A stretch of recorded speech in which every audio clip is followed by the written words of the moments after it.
Next question है students 26th question जो है वो हाइड्रोजन एज अ फ्यूल के रिगार्डिंग है। इसमें ग्रीन हाइड्रोजन, ब्राउन हाइड्रोजन और ग्रे हाइड्रोजन का डिफरेंस है जो आपसे पूछा है।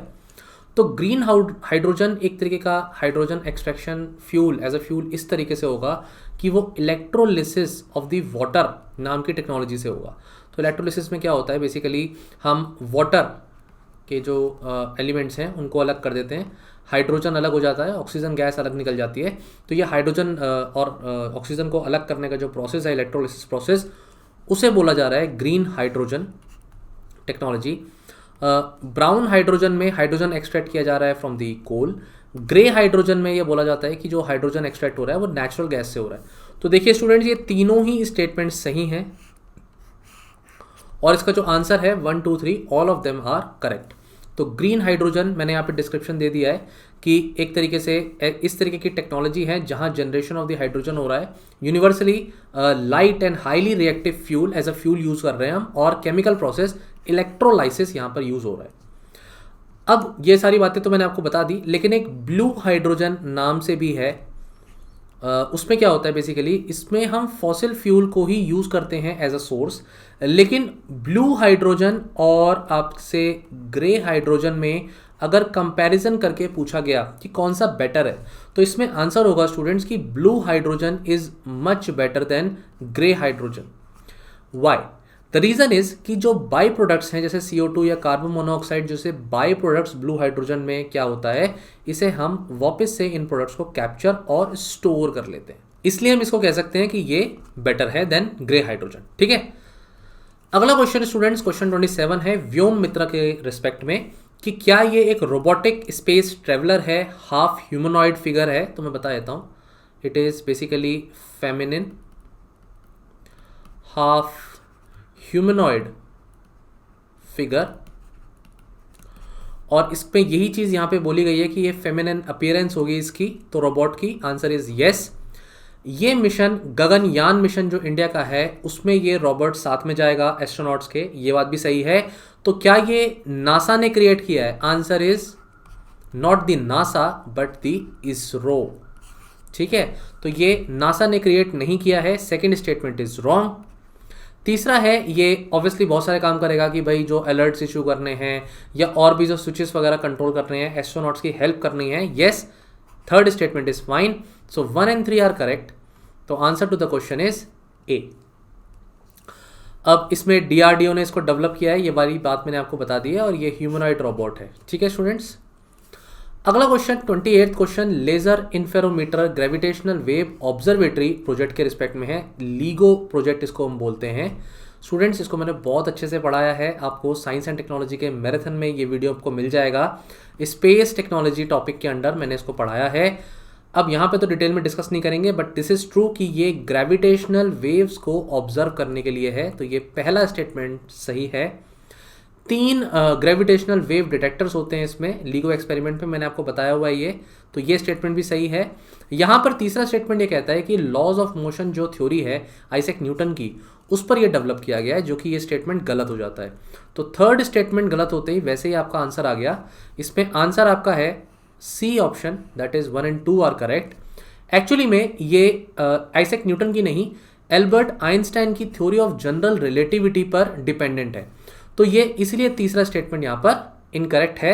बाकी मैंने आपको बताया हुआ है कि 3 ग्रेविटेशनल वेव्स जो डिटेक्टर्स हैं, जो 2 हैनफोर्ड में हैं Washington and 1 in the Livingstone, यहाँ पर ये लुइसियाना में है। ठीक है, तो ये मैंने बातें आपको बताई हुई हैं, लोकेशंस भी आपको मैप में दिखाई दी इनफैक्ट। अगला क्वेश्चन 29 है, ये रेड शिफ्ट के रिस्पेक्ट में क्वेश्चन स्टूडेंट्स। अब रेड शिफ्ट के रिस्पेक्ट में 2 स्टेटमेंट आपको दिए हैं, लेकिन अगर आपको रेड शिफ्ट ही नहीं पता तो गड़बड़ हो जाएगी। देखिए, पहली बात तो अगर हम मान के चलते हैं ये अर्थ है, और अर्थ पर अगर हम यहाँ से विजुअलाइज करने की कोशिश कर रहे हैं किसी सेलेस्टियल ऑब्जेक्ट को, और इस ऑब्जेक्ट से क्या निकल रही हैं? लाइट वेव्स निकल रही हैं। ठीक है, हम तक आ रही हैं ये। अब क्या होता है, अगर मैं मान के चलूं कि ये ऑब्जेक्ट हमसे दूर जा रहा है, it is going far away, या फिर हमारे पास आ रहा है, हमारी तरफ मूव कर रहा है। अगर हम अपने आप को स्टेशनरी मान लें तो ऐसे में क्या होता है, ये जो लाइट वेव्स होती हैं स्टूडेंट्स, इनकी जो वेवलेंथ है और इनकी जो फ्रीक्वेंसी है, वेवलेंथ को हम डिनोट करते हैं लैम्डा से, फ्रीक्वेंसी को न्यू से डिनोट करते हैं, इनमें आते हैं चेंजेस और इन चेंजेस के डिफरेंसेस को ही हम अंडरस्टैंड करते हैं। ठीक है, तो अब रेड शिफ्ट या ब्लू शिफ्ट क्या है, जब ये ऑब्जेक्ट हमारे पास आ रहा होगा, हमारी तरफ मूव करेगा, तो ऐसे में जो वेवलेंथ है लाइट वेव्स की, वेवलेंथ, अब मैं इसको लैम्डा लिख रहा हूँ, ये वेवलेंथ तो हो जाएगी कम और फ्रीक्वेंसी बढ़ जाएगी। ठीक है स्टूडेंट्स, और जब ये हमारे से दूर जा रहा होगा तो दूर जाते हुए ऑब्जेक्ट की जो फ्रीक्वेंसी है वो हो जाएगी कम और वेवलेंथ हो जाएगी बढ़ जाएगी। तो अगर मैं आपको बताऊं तो मैंने आपको विजुअल जो स्पेक्ट्रा होता है उसमें रेड जो कलर होता है, रेड लाइट जो होती है, उसका जो पर्टिकुलर फ्रीक्वेंसी है, तो कंपैरिजन टू विब ग्योर जो आप पढ़ते हैं, विब ग्योर, इसमें जो वॉयलेट कलर होता है इसकी जो वेवलेंथ होती है वो होती है सबसे कम और फ्रीक्वेंसी होती है सबसे ज़्यादा, जबकि जो रेड होता है कलर उसकी जो वेवलेंथ होती है वो होती है सबसे ज़्यादा, फ्रीक्वेंसी होती है कम। तो मैंने आपको ये रेड एफएम से भी पढ़ाया हुआ है। इसी चीज़ को यहाँ पर भी हम लगा रहे हैं, अप्लाई कर रहे हैं कि जब कोई ऑब्जेक्ट हमसे दूर जाएगा, अवे, तो लाइट वेव्स में देखिए वेवलेंथ बढ़ती जाएंगी, तो ये वेवलेंथ का ग्राफ देखिए बढ़ रहा है और फ्रीक्वेंसी कम हो रही है। फ्रीक्वेंसी मतलब नंबर ऑफ ऑसिलेशंस जो होंगे पर सेकंड जो हो रहे हैं। वहीं जब ये पर्टिकुलर हमारा ऑब्जेक्ट क्लोज आएगा तो ऐसे केस में जो है फ्रीक्वेंसी बढ़ जाएगी, ये फ्रीक्वेंसी बढ़ गई और वेवलेंथ हो गई कम। वेवलेंथ ये डिस्टेंस होता है between two consecutive crust and consecutive troughs, पढ़ाया हुआ है मैंने। यही है रेड शिफ्ट। रेड शिफ्ट हो गया अवे और ब्लू शिफ्ट हो गया टूवर्ड्स। अब स्टेटमेंट पढ़ते हैं। पहला स्टेटमेंट है रेड शिफ्ट शो करता है how light shift towards longer wavelength and decrease in frequency. देखो, longer wavelength and decrease in frequency, मतलब ये स्टेटमेंट सही है, बिल्कुल सही है। दूसरा स्टेटमेंट है रेड शिफ्ट इंप्लाई करती है कि यूनिवर्स एक्सपेंड कर रहा है। अरे भाई, ये तो बात क्लियरली हमें पता लग रही है कि जब ऑब्जेक्ट्स दूर जाते हैं तो वेवलेंथ बढ़ जाती है, फ्रीक्वेंसी कम हो रही है। ये चीज़ तो हमें दिख रही है लाइट वेव्स में।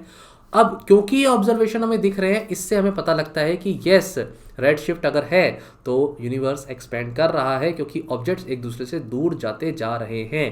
तो जो बिग बैंग एक्सप्लोजन है, थ्योरी है, वो भी इससे क्या होती है, जस्टिफाई होती है। स्टूडेंट्स, कॉन्सेप्ट अब आपको समझ में आ गया है, तो आप क्वेश्चन ब्लू शिफ्ट से पूछे, रेड शिफ्ट से पूछे, स्टेटमेंट में जो भी बातें पूछेगा आपको अब आ गई होंगी, आई होप। तो इस पर्टिकुलर क्वेश्चन में जो दोनों ही स्टेटमेंट सही हैं, तो answer to the question is both 1 and 2 statements are correct, और करेक्ट हमसे पूछा था। इसी चीज़ का एक्सप्लेनेशन मैंने आपको यहाँ दे दिया है। ये देखिए, ये ब्लू शिफ्ट है, ऑब्जेक्ट हमारी तरफ आता है तो, ऑब्जेक्ट हमसे दूर जाता है तो ये रेड शिफ्ट हो गया। और इसी चीज़ को डॉपलर्स इफेक्ट के नाम से भी जाना जाता है। Students, Doppler's effect sound waves के रिस्पेक्ट में भी हम पढ़ते हैं। बेसिकली डॉपलर साइंटिस्ट का नाम हो गया, तो इसमें क्या हो गया, डॉपलर वेव्स में, साउंड वेव्स में क्या होता है, इसी तरीके से मूव करती हैं वो भी।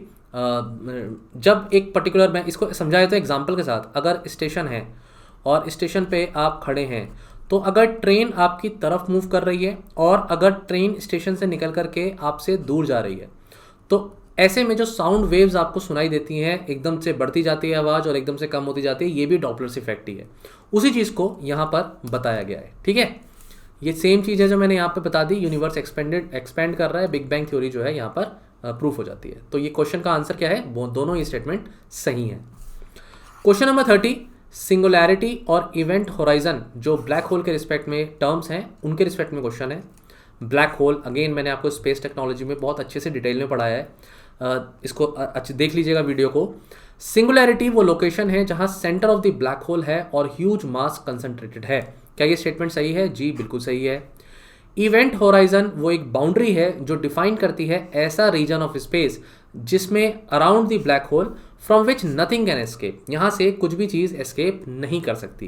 देखिए, ये स्टेटमेंट भी सही है, क्योंकि 1 और 2 दोनों सही हैं, तो ये अब आंसर आपके नहीं हो सकते। तीसरा स्टेटमेंट, इवेंट होराइजन के विद इन वेलोसिटी के रिस्पेक्ट में क्वेश्चन है कि एस्केप वेलोसिटी और स्पीड ऑफ लाइट, इनको कंपेयर करें तो इवेंट होराइजन के अंदर एस्केप वेलोसिटी कम है और स्पीड ऑफ लाइट ज़्यादा है। देखिए कोई भी चीज़ अगर स्पीड ऑफ लाइट से ज़्यादा हो जाएगी तो वो ब्लैक होल के अंदर जाएगी नहीं, है ना। तो ये आपको बात मैंने आपको पढ़ाई हुई है, लेकिन स्पीड ऑफ लाइट से ज़्यादा कोई तेज होती ही नहीं है चीज़, इसलिए सब कुछ ब्लैक होल एब्जॉर्ब कर लेता है। अब स्टूडेंट्स, एक टर्म जो एस्केप वेलोसिटी है, इसका क्या मतलब है। अगर मान लीजिए ये अर्थ है और अर्थ से किसी ऑब्जेक्ट को मैं इस हद तक, इस स्पीड से, इस वेलोसिटी से फेंकूं कि वो अर्थ के इस ग्रेविटेशनल पुल को चीर करके इनफैक्ट बाहर निकल जाए, है ना।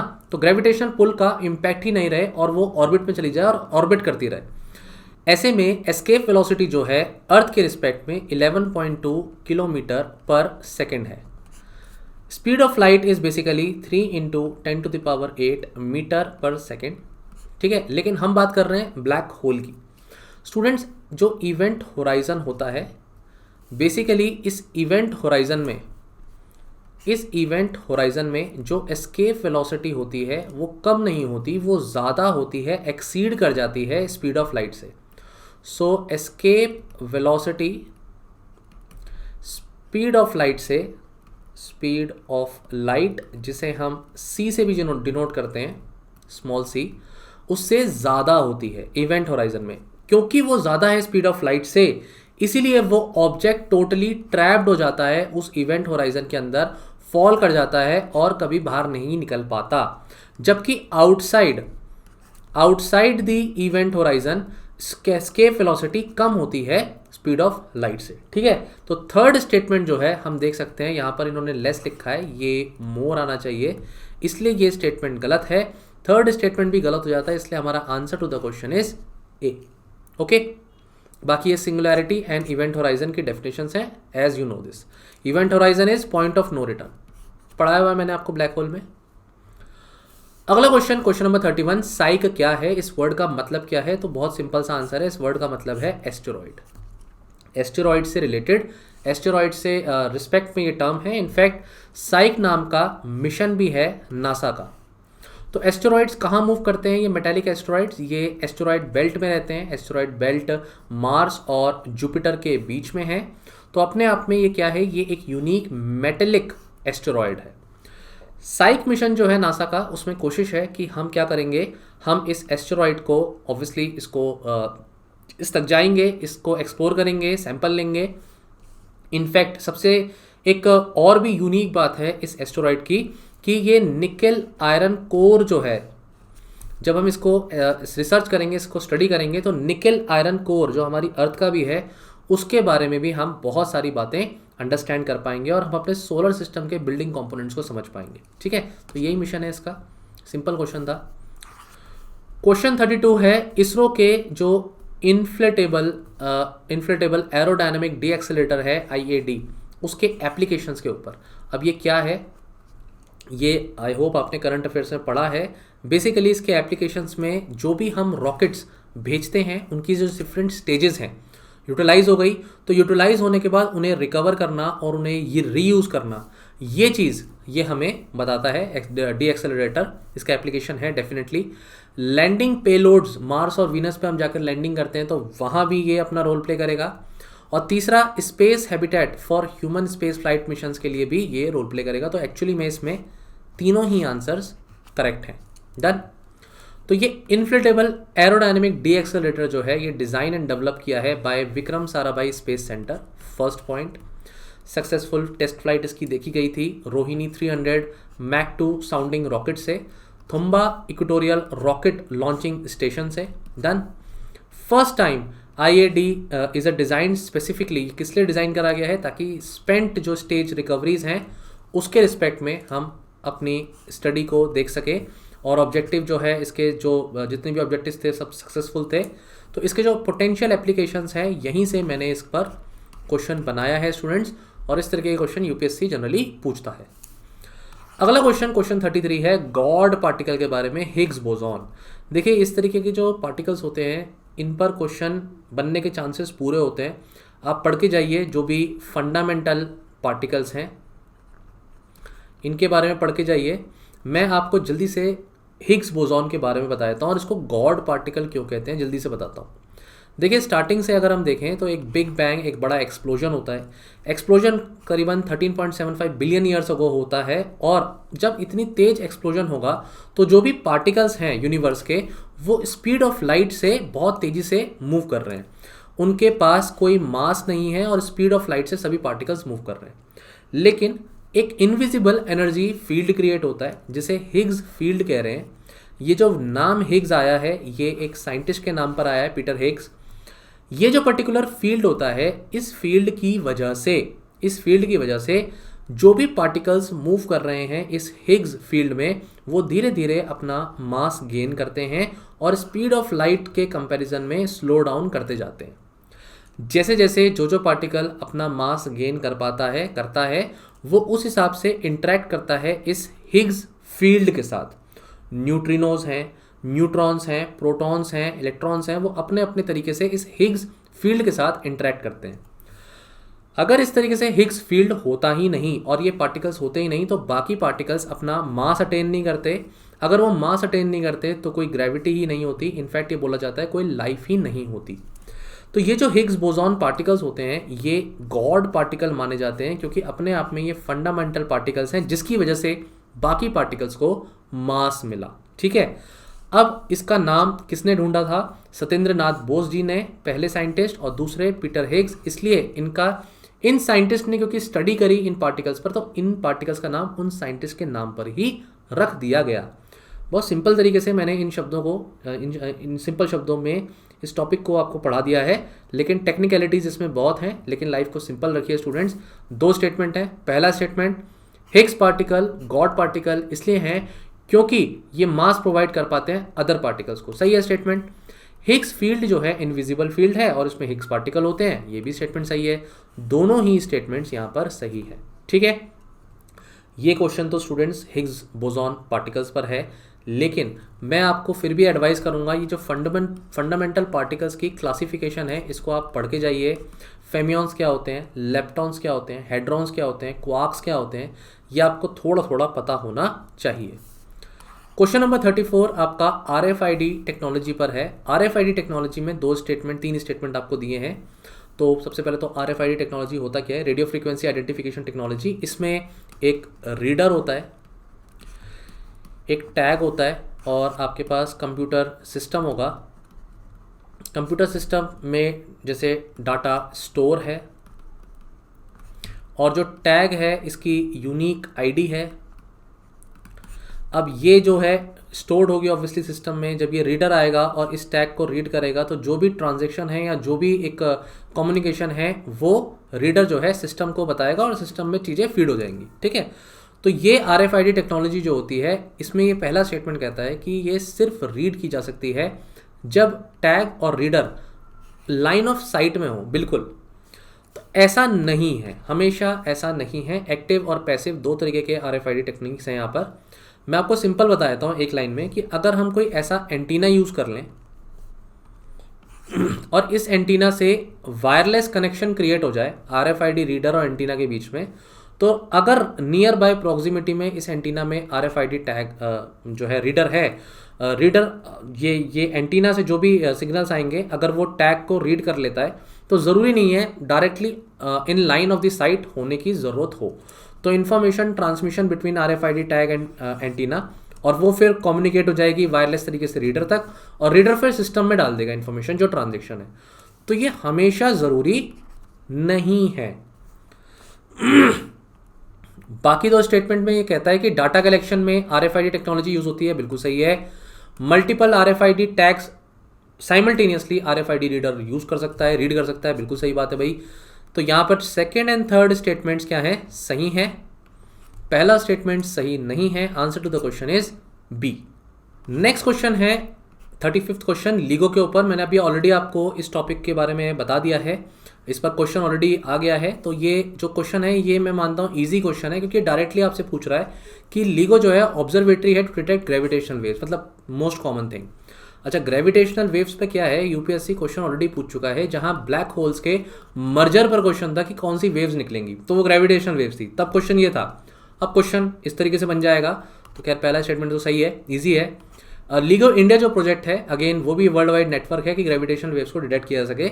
वैसे ये इजी क्वेश्चन मैं बोल रहा हूँ क्योंकि ये छोटी सी पॉइंट है जो आपको पता है तो आप आंसर निकाल लोगे। Both the statements are correct here, लेकिन एक्स्ट्रा इन्फॉर्मेशन है जो मैंने यहाँ लिख दी है कि लिगो की फुल फॉर्म, सिंपल सी बात है। बाकी 2017 में US based LIGO and European based Virgo detectors हैं जो ग्रेविटेशनल वेव्स को डिटेक्ट करते हैं।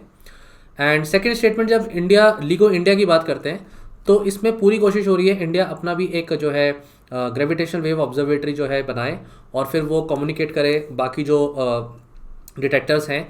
तो इसमें जो इंस्टीट्यूट्स हैं जो वर्क कर रहे हैं एक साथ, उसमें एक institute of plasma research Gandhinagar, first point. दूसरा IUCAA इन पुणे, और तीसरा है Raja Ramanna centre for advance technology Indore. तो ये तीनों एक कंसोर्टियम की तरह हैं इंडिया में जो लिगो लेबोरेटरी सेटअप करने में लीड रोल प्ले कर रहे हैं। 36 क्वेश्चन प्लूनेट वर्ड के रिस्पेक्ट में, तो भाई इजी सा क्वेश्चन है। Next question students 36 question ploonet word के ऊपर है। तो ploonet word basically planet and moon word से मिलकर के बना है। इजी क्वेश्चन है ये।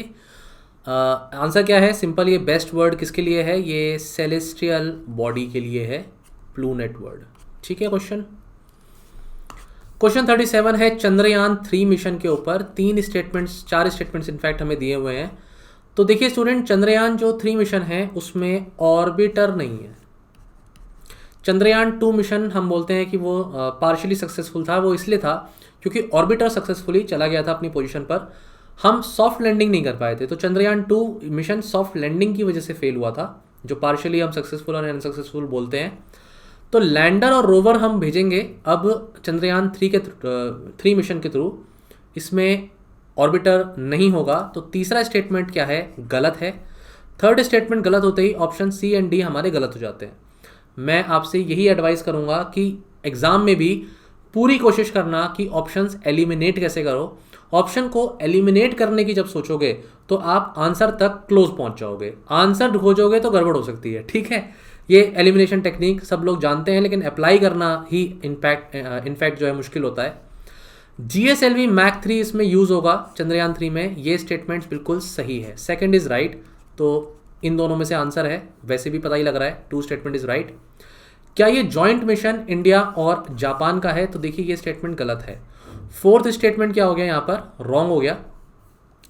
तो फोर्थ गलत हो गया तो हमारा आंसर हमें क्लियरली मिल जाता है। Option A is the right answer. ये मिशन इंडिया का अपना मिशन है। इंडिया और जापान का तो इनफैक्ट ल्यूपेक्स नाम से अलग से मिशन है। ठीक है, तो fourth statement is actually wrong. First statement है फॉलो ऑन मिशन है चंद्रयान 2 का डेफिनेटली, और सॉफ्ट लैंडिंग की हमारी कोशिश है। So answer to the question is A. Third statement क्यों गलत है ये मैंने आपको बता दिया। फोर्थ स्टेटमेंट गलत इसलिए है क्योंकि जॉइंट जो प्रोग्राम ल्यूपेक्स जो मैंने आपको ये बताया था, that is lunar polar exploration mission, और ये इंडिया जापान का मिशन है।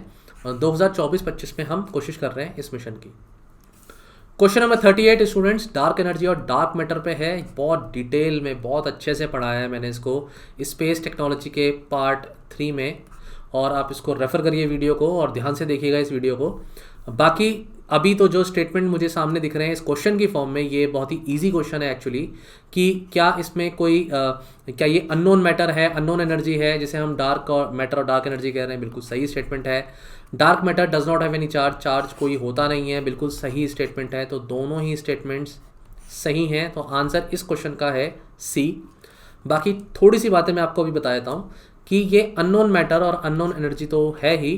डार्क एनर्जी 68% तक जो है होल्ड करता है हमारे यूनिवर्स में, और डार्क मैटर 27% तक है। इनफैक्ट 85% यूनिवर्स का जो मास है वो एज्यूम किया जा रहा है डार्क मैटर से बना है, और हाइपोथेटिकल काइंड ऑफ स्टफ है, लेकिन देखना पड़ेगा। हमने इसके बारे में डिटेल में अभी स्टडी एक्सप्लोर ही नहीं किया अभी तक। इनफैक्ट यूनिवर्स को अपने हम जानते ही नहीं है।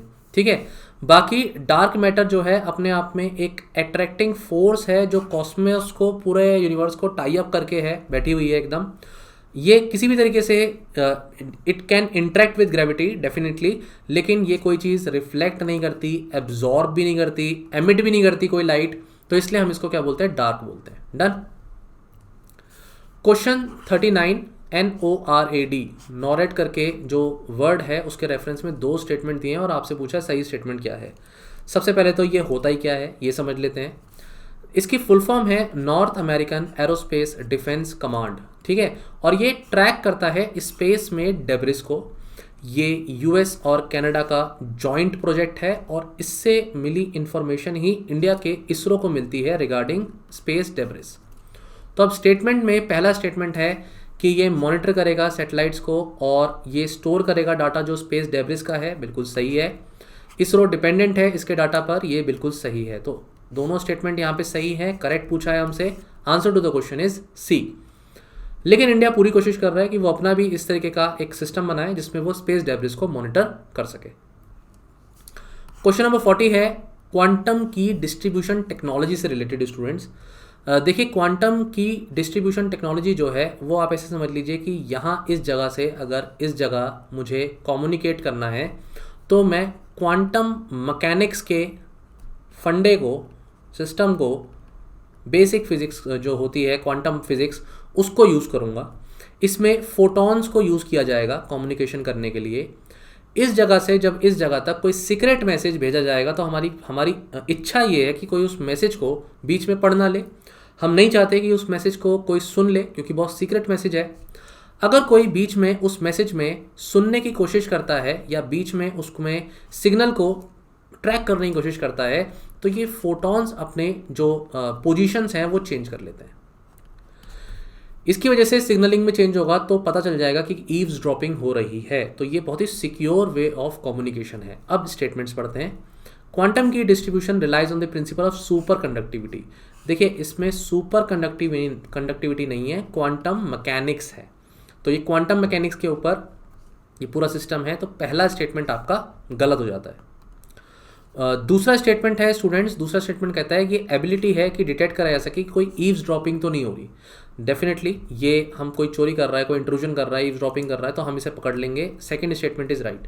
अब देखिए सेकंड स्टेटमेंट राइट है तो और फर्स्ट रॉन्ग है तो ये आंसर नहीं हो सकता। इनफैक्ट ये भी आंसर नहीं हो सकता। तो आंसर हमारा आ गया। ज़्यादा इसमें दिमाग लगाने की ज़रूरत थी नहीं है इस क्वेश्चन में। एक चीज़ पता होती है आपको आंसर आया था। बाकी तीसरा स्टेटमेंट कहता है कि लिमिटेशन ये है इस टेक्नोलॉजी की कि लॉन्ग रेंज ट्रांसमिशन हम नहीं कर पाते 100 किलोमीटर्स के बियॉन्ड। ये स्टेटमेंट भी सही है। 2 और 3 इज करेक्ट। अब जो क्वांटम की डिस्ट्रीब्यूशन है मैंने आपको बता दिया, distributing cryptographic keys, principle of quantum mechanics. Super conductivity क्या है मैं भी आपको बता दूंगा। बाकी एक ऐसा प्रोसेस है जिसमें क्वांटम चैनल है, फाइबर ऑप्टिकल केबल्स हैं, ट्रांसमिट कर रहे हैं 2 पार्टीज के बीच में इंफॉर्मेशन को यूजिंग फोटॉन्स। अब इसमें जो क्वांटम मैकेनिक्स है उसकी प्रॉपर्टीज को यूज करते हैं और इसमें स्पेसिफिकली हाइजेनबर्ग अनसर्टेनिटी प्रिंसिपल को यूज किया जाता है और law of quantum physics use होता है। अब हाइजेनबर्ग अनसर्टेनिटी प्रिंसिपल क्या है स्टूडेंट्स? इसमें क्या होता है कि 4 तरीके के क्वांटम नंबर्स होते हैं। Principal quantum number, azimuthal quantum number, spin quantum number है, मैग्नेटिक क्वांटम नंबर। आपको डिटेल में नहीं जाना, 4 नाम पता होने चाहिए बस। हाइजेनबर्ग अनसर्टेनिटी प्रिंसिपल ये कहता है कि कोई भी 2 पर्टिकुलर जो फोटॉन्स हैं, जो पार्टिकल्स हैं, उनकी जो पोजीशंस हैं उनकी पोजीशंस बिल्कुल सेम नहीं हो सकती, है ना। तो सारे क्वांटम नंबर सेम नहीं हो सकते, कहीं ना कहीं यहाँ पे डिफ्रेंशिएट करेगा ही करेगा। और वो स्पिन क्वांटम नंबर में जनरली डिफरेंस होता है कि सब कुछ सेम भी है, पोजीशन दोनों तो एटम्स की सब जगह सेम भी है, तब भी स्पिन क्वांटम नंबर जो है वो प्लस और माइनस उनकी जो ओरिएंटेशन है इलेक्ट्रॉन्स की वो चेंज कर जाएगी, ठीक है। तो ये बेसिक सी चीज़ें हैं। साइंस अगर आपने पढ़ी है तो आपको पता होगी, नहीं पढ़ी है ज़रूरत नहीं है, दिमाग मत लगाओ, कोई टेंशन नहीं है। क्वांटम कंप्यूटर्स जो मैंने टॉपिक है उसमें कुछ बातें एंटेंगलमेंट, जो सुपर इम्पोजिशन, कुछ चीज़ें मैंने बताई हैं जो एग्ज़ाम में पूछी जा सकती हैं। लेकिन 2022 के पेपर में प्रीलिम्स में बहुत सिंपल सी चीज़ पूछी थी कि जो क्वांटम कंप्यूटर्स हैं उसमें किस छोटी सी यूनिट उसकी क्या है, तो क्यूबिट्स है। और ये बहुत ही सिंपल सा क्वेश्चन था, मतलब फ्री के 2 नंबर थे अगर आपने बेसिक्स ऑफ क्वांटम कंप्यूटर पढ़े हैं तो मैं यही एडवाइस करूँगा, डिटेल में मत जाओ। नहीं पढ़ा कभी कोई बात नहीं, अब तो वैसे भी एग्जाम में बहुत कम टाइम बचा है, ऊपर से पढ़ लो, इतनी डिटेल में जाने की जरूरत नहीं है, वीडियो देख लेना समझ में आ जाएगा। लेकिन सुपर कंडक्टिविटी ये क्या होता है? सुपर कंडक्टिविटी में क्या होता है, एक मटेरियल होता है, अगर वो उस मटेरियल को हम बोलें कि वो इलेक्ट्रिसिटी कंडक्ट कर रहा है और डायरेक्ट करंट में इलेक्ट्रिसिटी कंडक्ट कर रहा है, और ऐसे में इलेक्ट्रिसिटी कंडक्ट करते हुए उसकी ये प्रॉपर्टी है कि एनर्जी का लॉस मिनिमाइज हो जाए विदाउट लूजिंग एनर्जी, तो मतलब वो मटेरियल सुपर कंडक्टिविटी है। हम अपने पावर हाउस स्टेशन तक घर तक जो है इलेक्ट्रिसिटी भेजते हैं, तो इलेक्ट्रिसिटी जब तक घर तक आती है तो कॉपर वायर्स के थ्रू भेजते हैं। तो इसमें क्या होता है कि ऐसा तो नहीं है 100% आ जाएगी इलेक्ट्रिसिटी, इलेक्ट्रिसिटी ट्रांसमिशन में भी लॉसेज होंगे, हीट लॉस वगैरह होगा, तो 100% एनर्जी ट्रांसफ़र नहीं होता, लेकिन सुपर कंडक्टिविटी के केस में लॉसेज जो है मिनिमाइज हो जाते हैं। बस इतनी सी बात है, ये सुपर कंडक्टिविटी का कॉन्सेप्ट है और ये कॉन्सेप्ट आपका क्वांटम की डिस्ट्रीब्यूशन पर नहीं लगता। ठीक है स्टूडेंट्स। 41 क्वेश्चन में बैंड्स के ऊपर क्वेश्चन है, के यू बैंड एंड के ए बैंड, और इस तरीके के बैंड्स पर जो स्टेटमेंट्स हैं वो बाद में समझ में आएंगे, आपको पहले बैंड समझ लीजिए। अलग अलग तरीके के बैंड्स हैं, इनकी फ्रीक्वेंसी के बेसिस पर ट्रांसमिशन के लिए, टेलीकम्युनिकेशन के लिए।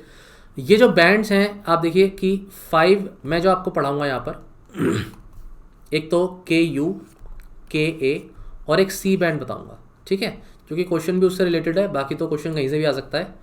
सी बैंड जो है उसकी फ्रीक्वेंसी गीगाहर्ट्ज़ पे कम होती है, के यू की उससे ज़्यादा है, और के ए बैंड की फ्रीक्वेंसी उससे भी ज़्यादा है। अगर इन तीनों में बेसिक कंपैरिजन करें तो जो थ्रूपुट होगा, जो आउटपुट निकलेगा वो हायर है। जितना ज़्यादा फ्रीक्वेंसी बढ़ती जाएगी, जितना फ्रीक्वेंसी बढ़ती जाएगी उतना ही छोटा एंटीना लगेगा ट्रांसमिशन करने के लिए, बैंड विड्थ उतनी ही बढ़ती चली जाएगी। लेकिन अगर बारिश वगैरह होती है तो सिग्नल में इंटरफेरेंस वगैरह होगा, वो भी ज़्यादा ही होगा।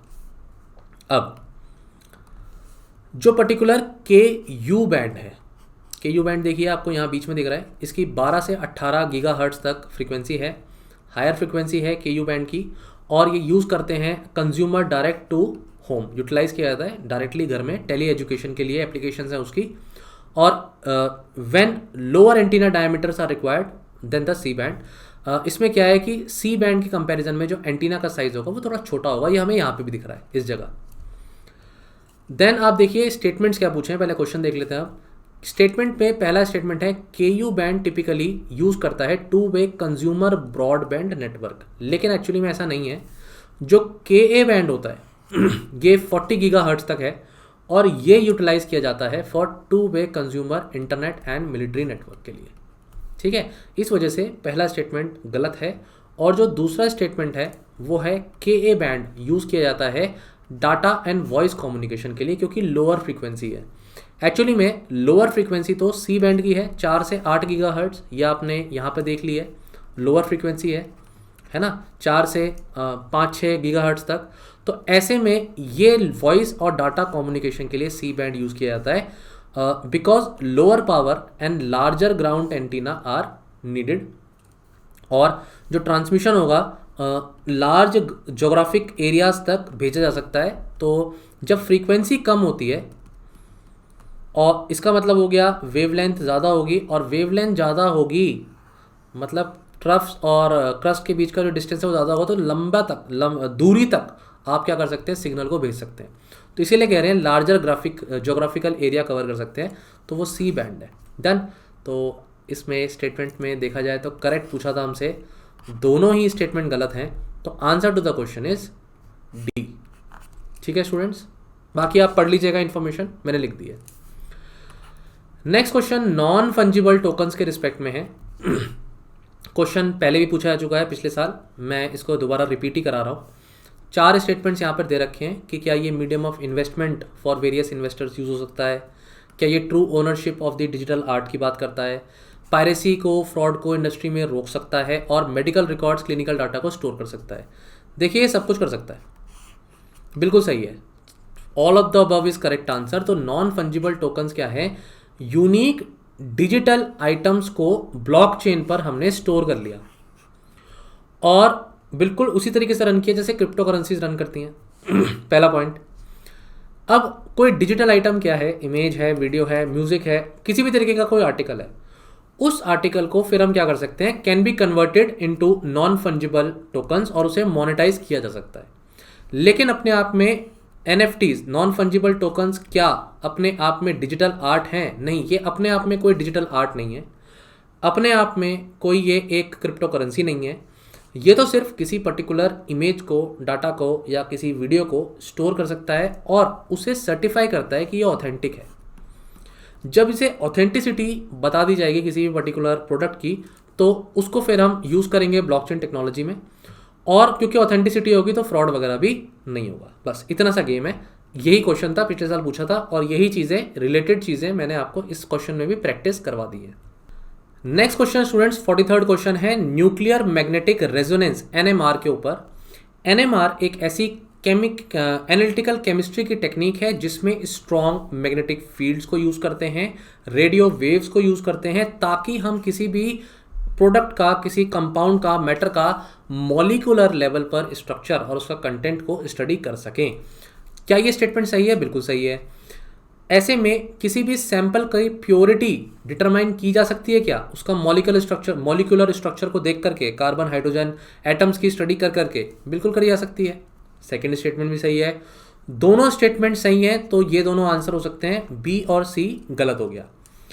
अब इसमें हनी, शहद के लिए क्या बोला जाता है कि बहुत सी कंपनी पर एलिगेशन होता है कि वो शुगर सिरप बेचती हैं शहद में मिला करके, और उसकी टेस्टिंग करने के लिए एनएमआर का टेस्ट होता है। जब आप अपनी ही कंट्री में मार्केट कर रहे हैं लोकली प्रोडक्ट को, तो एनएमआर टेस्ट की ज़रूरत नहीं है। लेकिन अगर आप प्रोडक्ट को एक्सपोर्ट कर रहे हैं तो एनएमआर नाम के टेस्ट की ज़रूरत है। ये स्टेटमेंट भी बिल्कुल सही है। तो इस वजह से answer to the question is all of the statements are correct. यही चीज़ न्यूज़ में थी और इसी वजह से इस तरीके का टॉपिक के बेसिक्स पर क्वेश्चन बन सकता है। नेक्स्ट क्वेश्चन है आयरन डोम। ये जो न्यूज़ में दिखता है ये किससे रिलेटेड है? तो आयरन डोम, सबसे पहली बात तो मैं बता देता हूँ, ये एयर डिफेंस सिस्टम है। एयर डिफेंस सिस्टम है। किसने बनाया ये भाई? इजराइल की जो कंपनी, इजराइल जो है उसने ये डेवलप किया है। इजराइल ने, होता क्या है कि भाई अगर कोई एनिमी आता है, अपना रॉकेट भेजता है, तो आपके पास एक रेडार सिस्टम होगा जो डिटेक्ट कर लेगा कि रॉकेट आपकी तरफ आ रहा है। फिर एक कंट्रोल सिस्टम होगा जो एस्टिमेट कर लेगा कि आप अगर एक रॉकेट भेजते हैं उसको डिस्ट्रॉय करने के लिए, जो किसी एनिमी ने भेजा है, तो पॉइंट ऑफ कांटेक्ट क्या रहेगा। और फिर लॉन्चर एक मिसाइल भेज देगा जो इस पर्टिकुलर हवा में ही इस पर्टिकुलर मिसाइल को ब्लास्ट कर देगा, उसको टकरा करके, और डिस्ट्रॉय कर देगा। तो एक तरीके से आपके पूरे शहर को बचाना है, तो आपने आयरन डोम नाम से एक शील्ड बना ली है। अब अगर इस शील्ड में कहीं से भी कोई मिसाइल आती है अटैक करने के लिए, तो आपको अर्ली वार्निंग मिल जाएगी और आप उसे क्या करेंगे? इंटरसेप्ट करके डिस्ट्रॉय कर देंगे। So this is the overall question. क्या है आयरन डोम? ये तो भाई एक एयर डिफेंस सिस्टम है, ताकि किसी भी तरीके की फ्यूचर में एरियल अटैक्स होते हैं तो हम उससे क्या कर सकें? बच सकें। ठीक है। बाकी ये शॉर्ट रेंज है, ऑल वेदर है, ground to air defence system है, और डेवलप किसने किया? इजराइल ने डेवलप किया था। ये बात जरूर याद रखना। ठीक है स्टूडेंट्स। क्वेश्चन नंबर 45 में आपको दो स्टेटमेंट दिए हैं, आपसे पूछा क्या है? Not correct. अब इसमें वर्ड्स देखिए, मीटियोराइट है ना, मीटियोर, मीटियोराइट्स, तो ये डिफरेंस आपसे पूछ रहा है। कुछ नहीं है, अगर कोई रॉकी मटेरियल, रॉकी सब्सटेंस अगर स्पेस में है तो उसे हम मीटेरॉइड कहते हैं। अगर वो एटमॉस्फेयर में एंटर कर जाए तो उसे मीटियोर कहते हैं, और वहीं अगर धरती से टकरा जाए तो वो मीटियोराइट हो जाता है। तो 1 2 3 इन्हीं चीज़ों को आपसे पूछा है। अब देखिए, इसमें मीटियोरॉइड को बोल रहा है कि वो मीटियोर है, penetrates the earth atmosphere before colliding the ground, लेकिन वो तो मीटियोराइट होता है जो कोलाइड करता है, और वो मीटियोर होता है जो बिफोर कोलाइडिंग बोला जाता है। तो ये गलत हो गया स्टेटमेंट, तो सेकंड इज रॉन्ग। ठीक है, ये आंसर नहीं है। अब जब ये space enters the earth atmosphere is said to have the meteoroid. Meteoroid तो अर्थ एटमॉस्फेयर पे ऐड होने पे नहीं, उसे तो हम मीटियोर बोलते हैं, है ना। अर्थ से टकराने पे मीटियोराइड है, तो पहला स्टेटमेंट भी गलत है। दोनों स्टेटमेंट गलत है। इजी क्वेश्चन है, टफ तो नहीं है, ज्योग्राफी में भी पढ़ते हो ये सारी बातें, लेकिन फिर भी तुम एग्जाम में इस क्वेश्चन को गलत करके आओगे। क्यों? क्योंकि आपसे पूछा गया है नॉट करेक्ट, और इसकी तरफ ना किसी भी स्टूडेंट की आंखें जाएंगी नहीं, और बाद में जाके निकल के क्या बोलोगे? अरे सर गलत हो गया। अरे भैया 2 नंबर 4 नंबर एक क्वेश्चन या 2 क्वेश्चन ऐसे अगर गलत होते हैं ना, तो आप समझ नहीं रहे हो कि एक तो नेगेटिव करवाओगे, ऊपर से अपने नंबर लूज करोगे, और फिर लास्ट में 1 नंबर से 2 नंबर से जब सिलेक्शन नहीं होता तो कितना दुख होता है। पूरे साल की मेहनत, बच्चे हर साल, कैंडिडेट्स हर साल ये गलती करते हैं और वो अपने सिलेक्शन लूज कर देते हैं। पहली गलती तो ये होती है, हमने सर गोले गलत भर दिए। अरे भाई तुम 12th क्लास के बाद एग्जाम दे रहे हो क्या पहली बार OMR शीट पर? कभी ना कभी तो यही होगा। ये गलती नहीं करना कि मैंने गोले गलत भर दिए, पहली गलती। और दूसरी गलती जो कैंडिडेट नहीं करेगा वो करेक्ट और इनकरेक्ट में कंफ्यूज नहीं होगा। मैं एडवाइस कर रहा हूँ सभी स्टूडेंट्स को, जब भी क्वेश्चन देखो, क्वेश्चन देखते के साथ ही करेक्ट पूछा है या इनकरेक्ट पूछा है ये देखो, देखते के साथ ही उसे बड़ा सा सर्कल मार दो। मतलब मैं क्या करूँगा, सबसे पहले उसे सर्कल कर दूंगा कि मुझसे पूछा क्या गया है। 1 सेकेंड लगेगा इसको करने में, लेकिन ये 1 सेकेंड आपके 2 नंबर बचा सकता है। अगर क्वेश्चन आसान है तो सबसे ज़्यादा गलती होने के चांसेस है। मैं पहले ही बता दूँ, ये एक ईजी क्वेश्चन है, लेकिन आप फिर भी इसका आंसर गलत करके आओगे क्योंकि आपने नॉट करेक्ट नहीं देखा। अब जैसे ही नॉट करेक्ट हो गया, भैया दोनों गलत थे ना, और दोनों गलत थे मतलब क्या है, both of the above is the answer. पर तुम क्या मार के आओगे, नीदर ऑफ देम। यही डिफरेंस है, आप इस बात का ध्यान रखिए। 1 के नंबर 2 नंबर और 4 नंबर, 1 क्वेश्चन 2 क्वेश्चन ऐसे छूट जाते हैं, गलत हो जाते हैं, गड़बड़ हो जाती है, बहुत नुकसान होता है। ठीक है, इसका आंसर मिल गया, समझ में आ गया टॉपिक। अगला क्वेश्चन नंबर 46 हमसे पूछता है integrated guided missile development programme के बारे में। एपीजे अब्दुल कलाम जी ने ये प्रोग्राम की शुरुआत करी थी। इसरो का ये बहुत ही अच्छा एक मिसाइल डेवलपमेंट प्रोग्राम है, आपको पता है। मैंने डिफेंस टेक्नोलॉजी टॉपिक में बहुत अच्छे से इनमें डिफरेंसेस पढ़ाया हुआ है आपको। त्रिशूल जो है वो लॉन्ग रेंज नहीं है, ये तो शॉर्ट रेंज है। मैंने बताया था कि अगर आप धरती से खड़े होकर के त्रिशूल फेंकोगे हवा में तो क्या बहुत दूर फेंक पाओगे, नहीं फेंक पाओगे। तो त्रिशूल जो है ये गलत है, long range, second is wrong. Then आपसे आकाश बोल रहा है एयर टू सरफेस। अरे आकाश में ग्राउंड से एयर की तरफ आप मिसाइल फेंकते हो, मतलब सरफेस टू एयर, तो ये उल्टा लिखा हुआ है, इसलिए ये गलत है। तो सेकंड एंड थर्ड दोनों गलत हैं, इसलिए आपका आंसर क्या है, 1 और 4। पृथ्वी बिल्कुल सही है यहाँ पर स्टेटमेंट। पृथ्वी क्या है, short range surface to surface ballistic missile है, बिल्कुल सही है स्टेटमेंट। और अग्नि मिसाइल के बारे में मैंने आपको पढ़ाया, अग्नि 5 तो अभी रिसेंटली न्यूज़ में भी थी। Intermediate range surface to surface ballistic missile है। तो answer to the question is D. मैंने आपको ये बातें बता दी। अगला क्वेश्चन है स्टूडेंट्स न्यूट्रिनोज के बारे में। न्यूट्रिनोज क्या होते हैं, सब जगह प्रेजेंट होते हैं। हमारी बॉडी से भी न्यूट्रिनोज पार्टिकल्स पास हो सकते हैं, आराम से पास होते हैं, हमारे आसपास एनवायरनमेंट में हमेशा होते हैं, और ये कोई भी नुकसान हमें पहुंचाते नहीं है, चार्ज लेस होते हैं, बिल्कुल सही स्टेटमेंट। लेकिन ये मोस्ट अबेंडेंट पार्टिकल्स नहीं है। मोस्ट अबेंडेंट पार्टिकल्स यूनिवर्स में पूछा गया है, तो यूनिवर्स में आंसर है फोटोन, इसलिए ये स्टेटमेंट गलत है। तो 2 स्टेटमेंट गलत है, फर्स्ट स्टेटमेंट सही है। Answer to the question is 1 और 3। ठीक है ना, देखो तीसरा स्टेटमेंट पढ़ने की जरूरत भी नहीं पड़ी। तीसरा स्टेटमेंट ये कहता है India is developing the world's first underground neutrino observatory. Answer is yes. कहाँ बना रहा है इंडिया? इंडिया ये बना रहा है, कंस्ट्रक्ट कर रहा है तमिलनाडु में। चलो ये पॉइंट तुम्हें मिला। रॉक्स के बीच में इस तरीके के प्रोजेक्ट को बनाया जा रहा है, ऑब्जर्वेटरी बनाई जा रही है, ताकि मैक्सिमम पार्टिकल्स तो रुक जाएं, लेकिन क्योंकि न्यूट्रिनोस पास कर जाते हैं तो वही आगे आएँ और उनको हम फिर डिटेक्ट कर लें। लेकिन इस पर बहुत ज़्यादा फिर एजिटेशन भी हुआ है, एक्टिविस्ट वगैरह और लोग वगैरह इसमें आ गए कि यहाँ नहीं बनना चाहिए, ये तो नेशनल पार्क्स वगैरह को डिस्ट्रॉय कर देगा। तो वो करंट अफेयर है, वो न्यूज़ वगैरह चल रही है कुछ सालों से, लेकिन एट द एंड ये टॉपिक इसके स्टैटिक पोर्शन पर। ठीक है, 48th question students solid fuel ducted ramjet technology पर है। स्क्रैमजेट, रैमजेट, ये टेक्नोलॉजीज मैंने आपको पढ़ाई हुई हैं। स्टूडेंट्स जाकर के उन वीडियोस को देखिए, बहुत अच्छे से पढ़ाया है। पहला statement missile to intercept aerial threats at sub sonic speeds only, बिल्कुल गलत है ये। सिर्फ सब सोनिक स्पीड पर नहीं, सुपरसोनिक स्पीड पर भी हो सकता है। तो पहला स्टेटमेंट गलत हो गया भैया, आंसर आ गया। लो लकी होते हैं अगर हमें ऐसे क्वेश्चन मिल जाएं, ऑप्शंस मिल जाएं जिसमें आंसर एक बार में आ जाए। ठीक है, होगा एग्जाम में भी होगा। ये टेक्नोलॉजी जॉइंटली इंडिया और फ्रांस की है। देखिए ये स्टेटमेंट भी गलत है, क्योंकि ये इंडो रशियन टेक्नोलॉजी है, फ्रांस इसमें नहीं आता। थर्ड स्टेटमेंट है कि ये यूज करती है एटमॉस्फेरिक एयर को एज एन ऑक्सीडाइजर। ये स्टेटमेंट बिल्कुल सही है।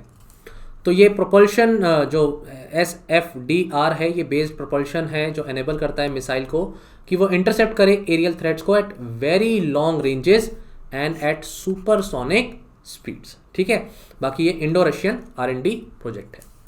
49th क्वेश्चन एक इजी क्वेश्चन है, और ये इजी क्वेश्चन इसलिए बोल रहा हूँ क्योंकि कम्युनिकेशन सैटेलाइट पर है। PSLV JSLV ये पास्ट में पूछे जा चुके हैं ऑलरेडी। कम्युनिकेशन सैटेलाइट्स 36,000 किलोमीटर पर एल्टीट्यूड पर भेजी जाती हैं। ये नेचुरल सैटेलाइट्स नहीं हैं स्टूडेंट्स, ये तो आर्टिफिशियल सैटेलाइट्स हैं, इसलिए पहला स्टेटमेंट गलत। पहला स्टेटमेंट गलत, आंसर हमारे सामने है। क्या ये ट्रांसमिट करती हैं information using radio waves and microwaves? Definitely it's true. And ये ऑर्बिट करती हैं इन अ कॉमन लोकेशन। अगर जियो स्टेशनरी ऑर्बिट की बात करता हूँ तो येस, वो एक कॉमन लोकेशन पर होती है और वो कम्युनिकेशन स्पेसक्राफ्ट जिस जगह पर है उसी जगह के ऊपर पूरे टाइम घूमता रहेगा, क्योंकि ये इक्वेटर की जो ऑर्बिट है, ट्रेजेक्ट्री है, उसके अराउंड होगा। लेकिन जियो सिंक्रोनस वो एक एंगल पे होगा, वो सेम लोकेशन पर 24 घंटे नहीं रहेगा। Geostationary is a type of geosynchronous orbit. ठीक है, तो ये मैंने आपको पढ़ाया हुआ है। Second statement and third statements are correct. Last question students thermonuclear bomb के ऊपर है। थर्मो न्यूक्लियर बॉम्ब बेसिकली क्या है, ये एक इस तरीके का बॉम्ब हो गया जिसमें 2 स्टेजेस होती हैं। पहला होता है न्यूक्लियर फिजन। तो न्यूक्लियर फिजन स्टेज में क्या होता है कि कोई पर्टिकुलर यूरेनियम का अगर रेडियो एक्टिव सब्सटेंस है और उस पर अगर कोई न्यूट्रॉन हिट करेगा तो ये ब्रेक करेगा, टूटेगा, और टूटने के साथ साथ एक तो 3 न्यूट्रॉन्स अलग से निकालेगा, प्लस कुछ और एलिमेंट्स में टूटेगा, एंड साइमल्टेनियसली क्या निकलेगी, एनर्जी निकलेगी। अब ये जो एनर्जी निकल रही है न्यूक्लियर फिजन रिएक्शन से, इसी एनर्जी को यूज़ किया जाएगा न्यूक्लियर फ्यूजन एनर्जी बनाने के लिए। तो 2 पार्टिकल्स को जोड़ने के लिए जो एनर्जी यूज़ होगी वो फिजन से होगी। तो इसमें 2 स्टेजेस होती हैं। पहली स्टेज न्यूक्लियर फ्यूजन की नहीं है, पहली स्टेज तो न्यूक्लियर फिजन की है, अभी बताया मैंने, और सेकेंड स्टेज न्यूक्लियर फ्यूजन की है। इसका मतलब पहला स्टेटमेंट तो गलत हो गया, ये आंसर है ही नहीं। First A is not the answer. Then क्या ये लेस पावरफुल है in comparison to atom bomb? Basically it is more powerful. तो सेकेंड स्टेटमेंट भी गलत हो गया। सेकेंड स्टेटमेंट के साथ गलत होते ही ये भी आंसर नहीं हो सकता। ठीक है, अब आते हैं थर्ड स्टेटमेंट पे कि ये फुल स्केल थर्मोन्यूक्लियर टेस्ट जो है यूनाइटेड स्टेट्स ने कंडक्ट किया था। जी बिल्कुल, 1952 में यूनाइटेड स्टेट्स ने ही सबसे पहली बार इसको कंडक्ट किया था। तो third statement is actually right, तो सी इज द राइट आंसर। ठीक है, यही मैं कॉन्सेप्ट को बताना चाहता हूँ यहाँ पर स्टूडेंट्स। ये है न्यूक्लियर फ्यूजन रिएक्शन जिसमें ड्यूटेरियम, ट्राइटियम, हाइड्रोजन के आइसोटोप्स को मिलाया जाता है। मिलाने के बाद हीलियम निकलता है, न्यूट्रॉन निकलता है और एनर्जी निकलती है। ये फर्स्ट स्टेज हो गया। और सेकेंड स्टेज में क्या होता है, इनफैक्ट ये फर्स्ट स्टेज हो गया, ये फर्स्ट स्टेज हो गया न्यूक्लियर फ्यूजन, जिसमें कोई न्यूट्रॉन आकर टकराएगा पहले, टकराने के बाद यूरेनियम जो मटेरियल होगा वो टूटेगा और टूटने के साथ साथ यहाँ एनर्जी निकलेगी, और ये क्या हो गया, सेकेंड स्टेज। फ्यूजन और फ्यूजन का डिफरेंस भी दिख रहा है यहाँ पर आपको क्लियरली। बाकी थर्मो न्यूक्लियर जो बॉम्ब है इसमें फिजन पहले होगा, फ्यूजन बाद में होगा, और ये फ्यूचर में ऐसी एनर्जी प्रोवाइड करेगा हमको जहाँ पर बहुत सी एनर्जी की जो क्राइसिस है उसको हम दूर कर पाएंगे। ठीक है स्टूडेंट्स, ये पॉइंट भी मैंने आपको बता दिया 1952 का।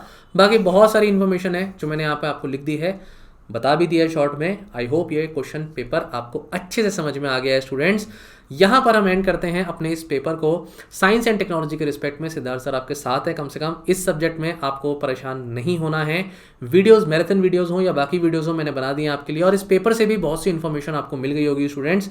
माई best wishes are with you. एक हफ्ता बचा एग्जाम में, माइंड को काम रखो, रिलैक्स रखो, खुशी खुशी जाना एग्जाम देने। पूरे साल मेहनत करिए, घबराना नहीं है, छोटी छोटी सिली मिस्टेक्स मत करना। My best wishes are always with you students. Good luck.